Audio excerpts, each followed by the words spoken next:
साथियों नमस्कार। मैं अभिनंदन गौड़। मैं आज आपको दिखाना चाह रहा हूँ देशभक्ति का परिभाषा।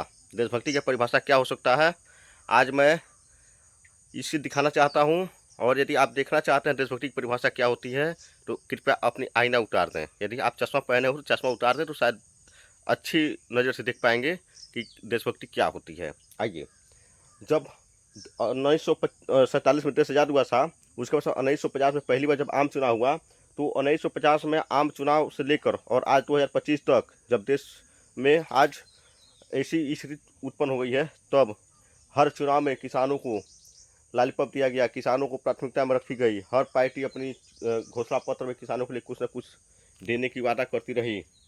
लेकिन आज भी जब किसान अपने खून पसीना लगाकर, खून पसीने सींच कर फसल तैयार करता है तो बाज़ार में उसका रेट नहीं मिलता है।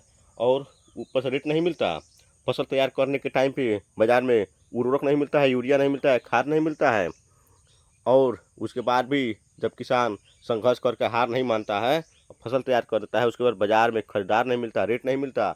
और जब सब कुछ नहीं मिलता तो ऊपर वाला भी कहता है कि लाओ अब हम भी एक बार किसान को देखते हैं, किसान का दिल कितना मजबूत होता है। वह एक कहर लेकर आता है, एक तूफान और बरसात लेकर आता है और पल भर में लाखों की फसल बर्बाद करके चला जाता है। क्या यह देशभक्ति की परिभाषा नहीं है? आपकी किताब में देशभक्ति की परिभाषा क्या पढ़ाई गई है?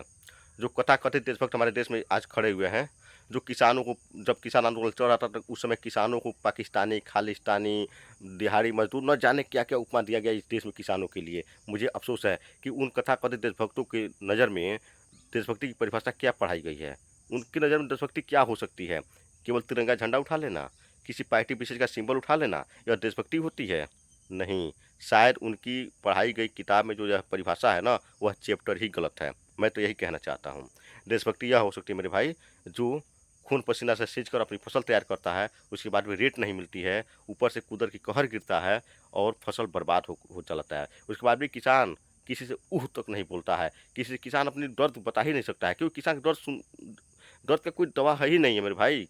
वो मुझे पता है कि दिल्ली में बैठी हुई सरकार जो आज़ादी के समय से लेकर आज तक किसानों के ही नाम पे बनती है, किसानों के नाम पे ही गिरती है। उसके बाद भी किसानों की आज जो दुर्दशा है, आइए देख लीजिए। कभी आइए ना, एसी रूम से बाहर निकलिए, कभी दिल्ली से आइए और हमारे गांव आइए, मेरे खेतों में घूमिए, फिर देखिए किसानों की क्या दशा है।